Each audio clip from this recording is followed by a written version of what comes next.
NDC, they are going to fight them with court case.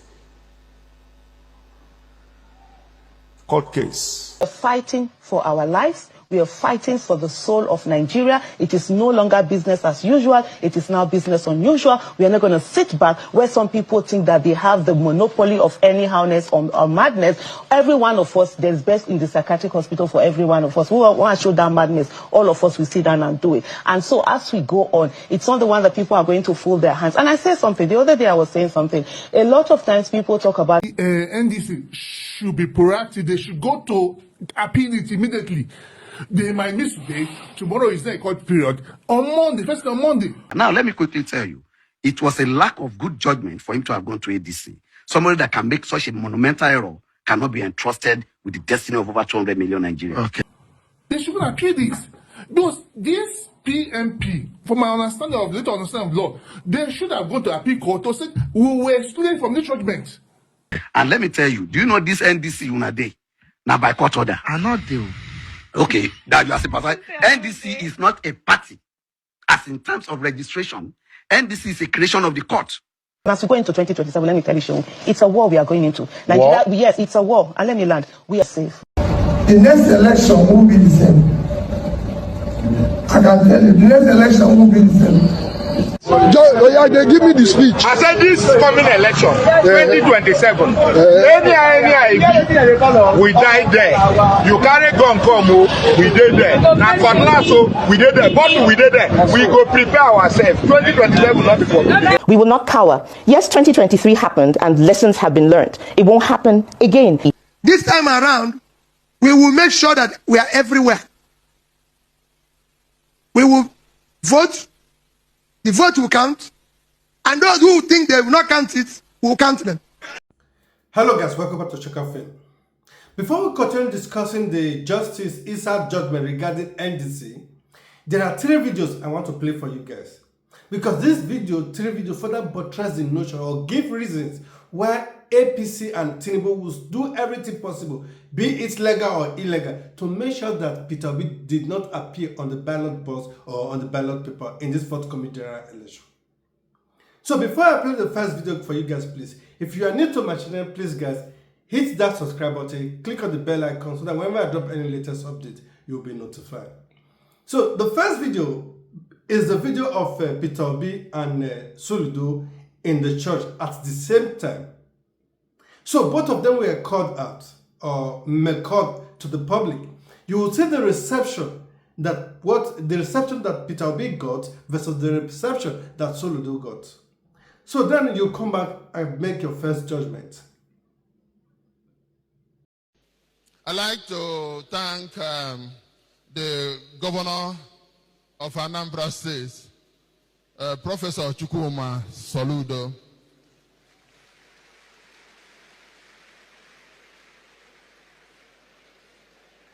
It's not always that you have a professor who is a governor. I don't know whether we have another. But because of the way you people say things, I must tell you, it would have been really, really difficult to do this work without the governor.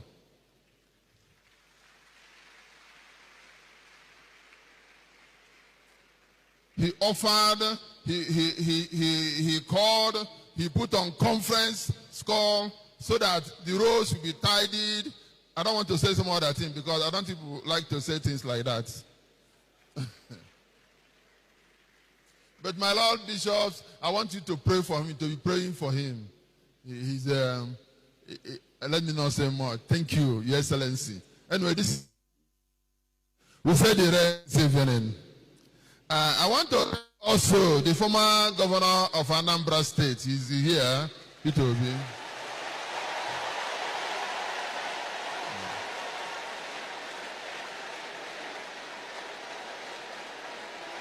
All right.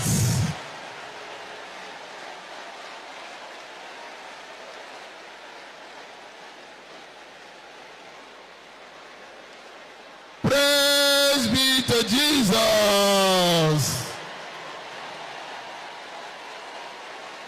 Let me tell you something.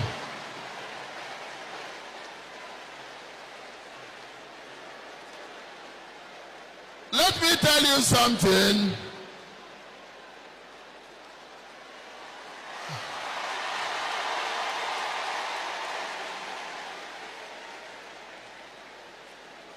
Praise be to Jesus.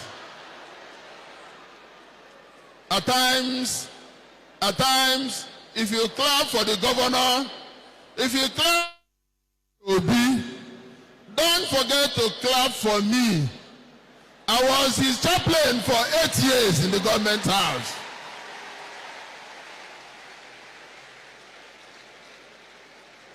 What has made him succeed was my prayers for him, my holy masses at the government house. Even after 12 years that Peter Obi stopped being the governor of Anambra State, the reception that he's getting is more times 10 of what the current governor of Anambra State is getting. For the APC, that is a red flag. Now that leads us to the next video of the SSG to Peter Mba, the governor of Enugu State, where he sent his SSG to a church to go and try and convince them or lie to them of what the government is doing. And you see the murmuring of the church member, how pronounced and audible it is. So now let's watch that video, then we'll come back. We're doing to improve on this. On the water matter, we want 18 days, yes. But since we spoke, water has gotten to areas in Enugu that there was no water. We have water in Yemen after 15 years. No. Do not shout no. I am telling you that I can take you to go and verify. There are people here. Listen. Okay. Unless you don't want to.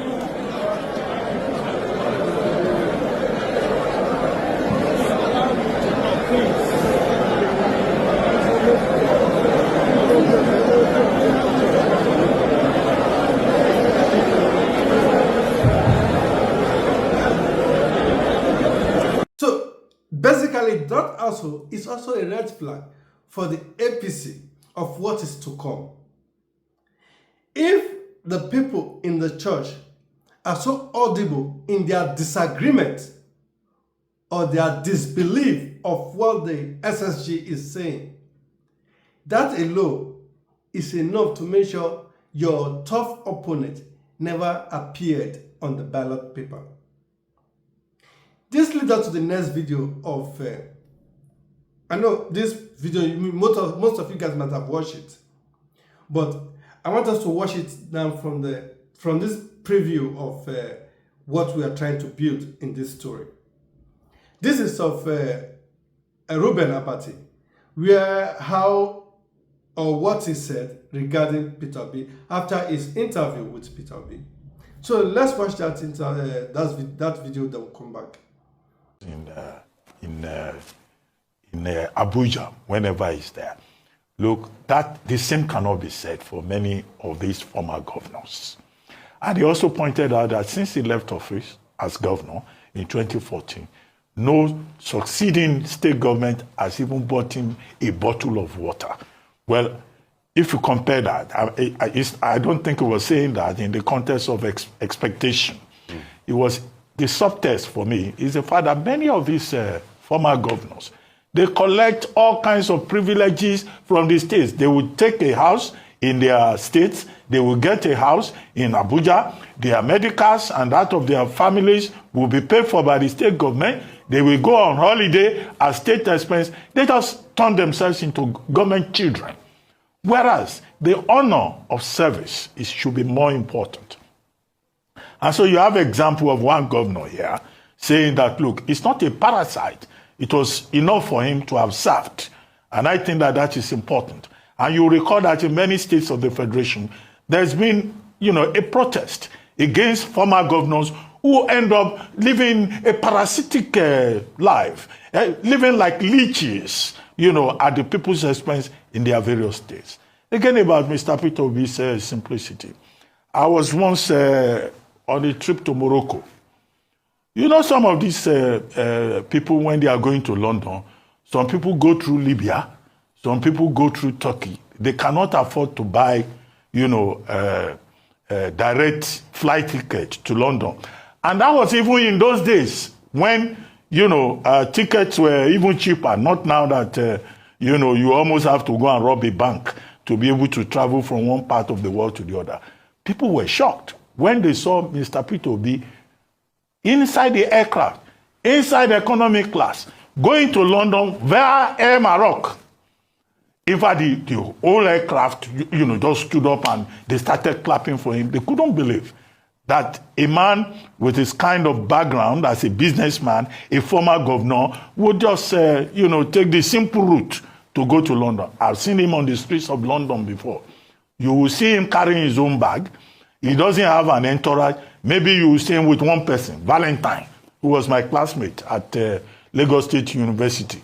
That's the only person you will see with him. And he will be walking on the streets like everybody else. So the humility that he brings to the task, the simplicity that he brings to it, the humanism, his lack of pretense, I think is something to be said for him. And it came through in that interview. Second is the record of his performance as governor in Anambra State. Now, so you can see that even Ruben Abati, who sometimes talk from his boatman, today will be for APC, tomorrow will be for PDP, he will try to become neutral sometime.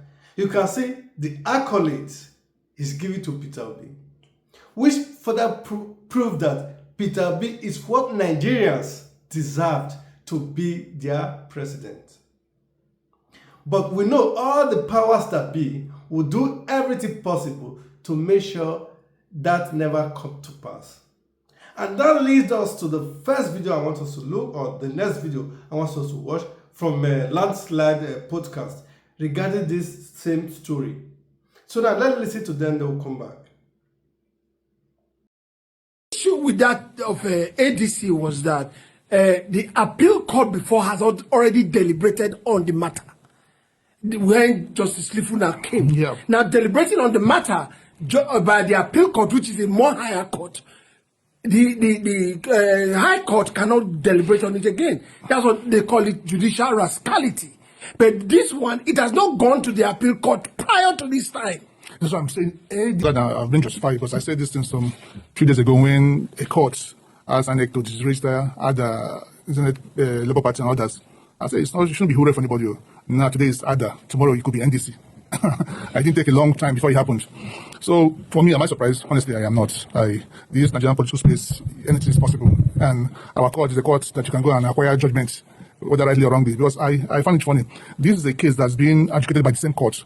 And this PMP, they said that NDC use their logo. What they should appeal the case. NDC should be proactive. They should go to appeal it immediately. They might miss today.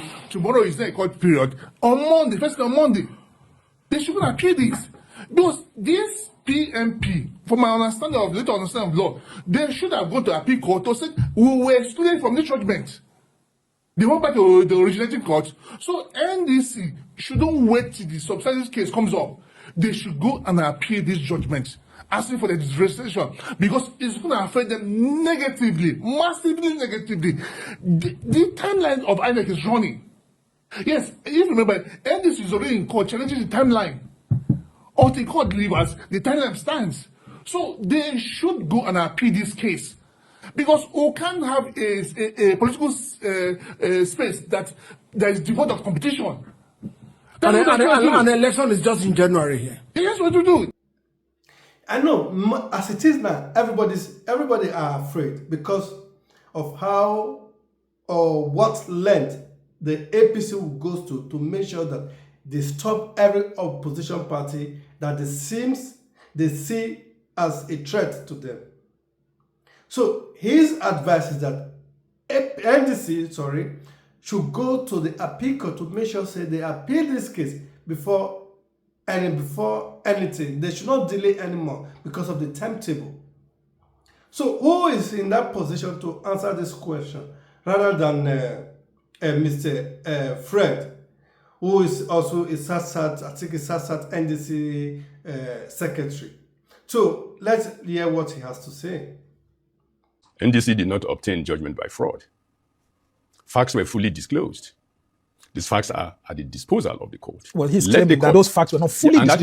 That is why I can tell you for free that NDC will be challenging this unfortunate judgment or ruling at the Court of Appeal. And we have, as a party, assembled a team of lawyers to challenge this.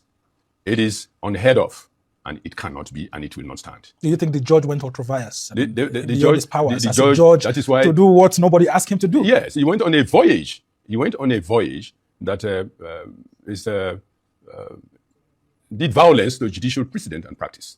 He shouldn't have done that because he no longer had the authority to exhume the case that he has made final pronouncement. I was wondering that myself. No fact that was material was concealed from him. Every fact was placed before the court and properly disposed of in the judgment. I want to believe that his lordship did not adequately advert his mind to the contents of the judgment that he made in December 2020. As it has been said before now and over again, that the PNP party or group, I can't even call them party because they are not a registered party. They are not a registered association, political party association. So this group, they call themselves PNP, was never a party to the suit, to the original suit. And also, even at the time this suit was originated, these people were never was not planning to register the PNP group as a political party. So, why is this going on? That shows that Nigerians, or Nigeria at large, is at war with itself. And when we are talking about war, who will be in the best position to elaborate this rather than Aisha Yesufu? In this interview she did with Sheung on Channel TV. Let's listen to her. Madam Yesufu, if this is happening early in the day, do you fear that something might be down the road? There's something that you probably don't know that is in the offing. Yeah, absolutely. I mean, this is APC has not shown it's a party that has the credibility to do the right thing. It has always shown itself to behave in an anyhowness kind of manner. Of course, we know those things are going to come, but we are confident about the fact that Nigerians are tired, and this is not just about, this party, but Nigerians are taking it. And as we go into 2027, let me tell you, Sean, it's a war we are going into. Nigeria, yes, it's a war. And let me land. We are fighting for our lives. We are fighting for the soul of Nigeria. It is no longer business as usual. It is now business unusual. We are not going to sit back where some people think that they have the monopoly of anyhowness or madness. Every one of us, there's best in the psychiatric hospital for every one of us. We want to show that madness. All of us will sit down and do it. And so as we go on, it's not the one that people are going to fold their hands. And I say something. The other day I was saying something. A lot of times people talk about revolution is the only way to go and all of that. See, there's no better day to do a revolution than on election day where none of us even have anywhere to go. So we will come out, we will stand there, we will all vote, ensure that the votes are entered the way they are, escort them to whatever, because we don't even trust the electronic transmission now with the caveat that has been put in there. When there was even a caveat, they didn't do it, talk less of now that they have a caveat and a whole lot of things. But like I said earlier, it's a war where Nigerians are fighting for their lives and also for the soul of the There are those who will say, God forbid a war. We're already in a war. How many soldiers have they killed in the last 2 weeks? In short, they are killing more people in Nigeria Not because of any elections, we have any war. No, but we are already at war. We are fighting for our soul. We are fighting for our lives. People are being killed. Shay, you and I are sitting down here. A youth corps or someone who recently finished his youth corps was kidnapped by terrorists. They shot him. They were jumping on him. You and I are here sitting down freely. And they had to do fundraising for the family. They raised 10 million naira that they didn't have. They took it to the terrorists, and then they have stopped even taking the cost of the parents, and there's even fears that the guy has been killed. We are at war. Let's not pretend that we are sitting here and we can drink coffee and eat and wait and sit in air-conditioned this thing. This nation is at war. They're killing more Nigerians, killing more of our military. A major general was killed a few days ago, more than people who are active actively in war. So let's call a spade and not a garden implement. But the question, what I'm trying to correct is for the idea about war in this election. It's a war. We are fighting for our lives and the soul of Nigeria. That is how Nigerians are seeing it. You know the implication of that. That is how when Nigerians are seeing it. We are fighting for the soul of this nation, and we're fighting for our lives because we are being killed now. We are in war, and this war is for us to save ourselves and save our country. And so citizens are looking at it from that point, and citizens are going into 2027 saying it's not going to be business as usual. It is going to be business unusual. Who is the antagonist and who is the protagonist in this war you are describing? You know where it is. Nigerians are the ones who are saying they're fighting for their lives, and they will do everything to protect their lives and the soul of this nation. You know why? Because this nation does not belong to a few people. No Nigerian is more Nigerian than any Nigerian. We all are citizens, and we should have a nation where we would travel, not the ones that will have videos sent to us of our loved ones where terrorists are jumping after torturing them, beating them up, and jumping on top of their bodies. Everybody's lives must be secured, and as long as one person is not safe, none of us is. Now, what Aisha Yesufu said is truth. Nigerians are at war with the political elite. Now, the political elite will do everything possible to make sure that the mandate that the Nigerians deserve never come to fruit, or is never fruitful. You know, sometimes when people say that Peter Obi is supposed to have done his due diligence before it goes to any political party or defer to any political party. But I put it to you guys, there's no political party today in Nigeria that does not have any court cases. If you say I'm lying, let's watch this video of Jega, Mahmoud Jega. In this interview, he also did with Arise TV. Politically, it is very significant because unfortunately it adds to the widespread and growing perception that there is a concerted effort orchestrated by someone, I don't know who, to stop all the opposition parties from contesting next year's election. After what happened in PDP, after what is happening in ADC, now it has come to NDC. Not to mention Labour Party, SDP, all of that. SDP, and even a small party like PRP. Once it produced a presidential candidate, some people went to court and the whole matter. So the perception is growing that there is a concerted effort to disable all the opposition parties from contesting next year's election. Now, actually, that will be like the end of democracy in Nigeria if we don't have opposition party. And as I said, I don't know who is orchestrating this, but many people. But you're convinced that somebody is somebody, right? And it is very important for the presidency because it is the most powerful institution around to distance itself and discourage what is happening. That's a very good point. Yeah, and there is a precedent. In 2001, when PDP was ruling and the opposition AMPP that time was going to hold a convention here in Abuja. And the convention was on Saturday and already thousands of people were there. They had been campaigning all over the place for party offices. And then on Friday afternoon, a judge of the Abuja High Court, the late Justice Kushariki, issued an order stopping the convention, and they all had to scatter. And a few days later, President Obasanjo, during his monthly media chat, was asked about that. He said, "It is wicked. It is wicked." He said it 3 times. That was very important. Yes. Sent a message. The optics, very important. Exactly. And because of that, possibly the National Judicial Council took steps and the judge was actually... You can hear from Jega that even party you don't even know, SDP, APP, MPP, whatever you want to call, even Showore party, AAC, have a court case. No party in Nigeria, as it is today, that does not have a court case. And they've already set that in. No matter the moment you move there, Peter Obi moved there, the court case that was dormant for years will originate. Then you'll be asking the same question again. Why did Peter B did not do his due diligence before moving to this kind of church? To this kind of party. This party has been programmed to have cases which will be used by Tinubu government. So because what PMP group is doing does not, or what the Justice Issa Dashen did, does not make any sense. That is the reason I want us to listen to this video again of the Mr. Ikena, the National Public Secretary of NDC.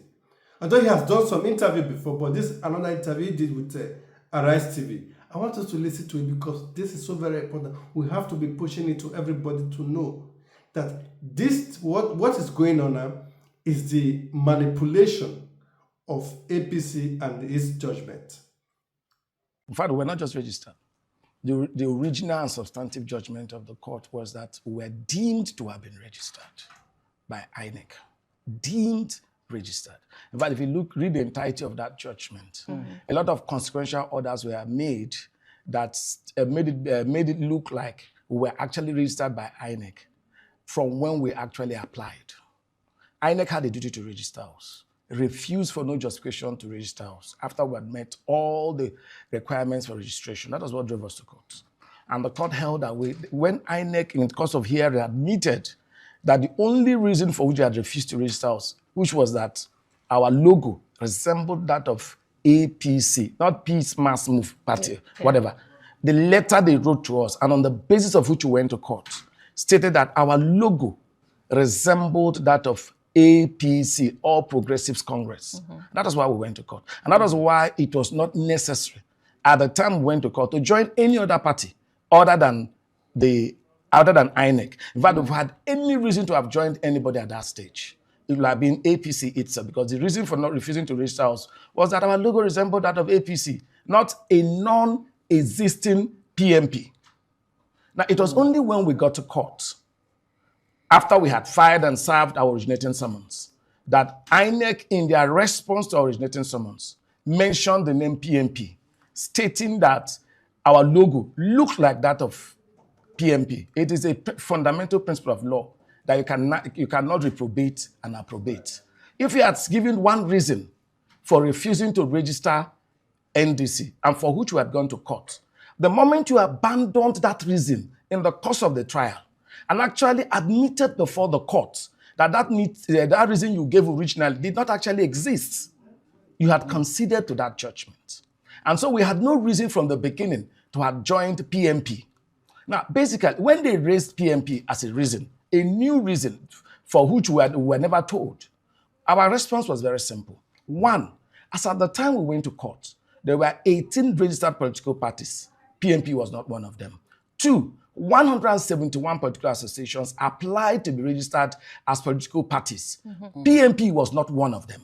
So there was no reason for you to use a non-existing PMP as a justification for not wanting to register us. In fact, during the course of the hearing, the judge asked, first, does INEC now admit that our logo does not look like that of APC? INEC said yes. Now, is PMP a registered political party? INEC said no.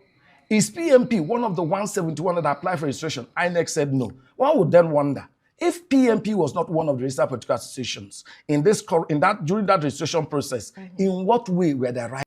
So, I think what I've observed now is that all this Justice Peter Lifu, Justice Yena, Justice Issa Dashen, it seems that these people are doing it just to get the houses that Wike has already promised them in Abuja. This is just an audition for getting those houses from the federal government. That is where we are now. But before I go, guys, please, I will leave you guys with this man of God prophecy, where he said that Peter B, they will do everything possible to make sure that they destabilize Peter B and his party in this forthcoming general election. If that is what is coming to pass now, I don't know, but I will leave you guys with the video And thank you very much. But before I go, guys, please, if you are new to my channel, please hit that subscribe button, click on the bell icon so that whenever I drop any latest update, you will be notified. Thank you very much. Bye-bye. And this one can go online. It's about P2B. I'm not a politician, I hope you know. And I don't stand by politics. I don't visit them, I don't call them. But I spoke like that 2003 during the Ngige regime. After speaking few months, Ngige was removed. P2B was brought in as a governor. Then another election came, they brought another man from PDP. And I say, PDP, your power to produce governor in this state is now nullified as far as I'm still in this state. And from that time till tomorrow, PDP is dead in Anambra State. And I told the man they brought, they will swear you in, but if you last 30 days in office as governor, I'll close down this church and throw away my Bible and look for a job somewhere. Late Reverend Owam, my spiritual father then, beat me at the back. I said, you don't know this man and his capacity. I said, you don't know who called me and his capacity. After the election, they swore the man in. 16 days, they removed the man and brought P2B. Now, if you know him, tell him, I, Bishop Osaji Patrick, said, he will wash his back and build up a legal stuff. I saw his candidature withdrawn between November ending and first week of December. And it was a high conspiracy. A high conspiracy that NDC, okay, will, within that period, declare that they have no confidence in him. Therefore, he's no more their candidate. While he's on court process, general election will happen.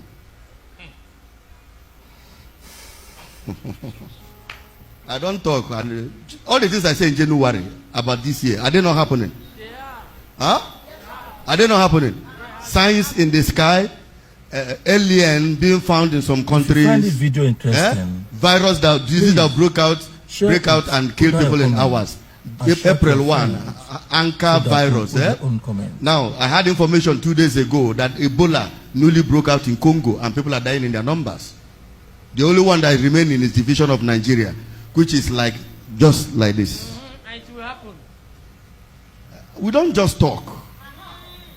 I know of whom I believe. I'm not a politician. Between November ending and first, second week of December, only God will save him. They will cancel his candidature. And the only court will be his option.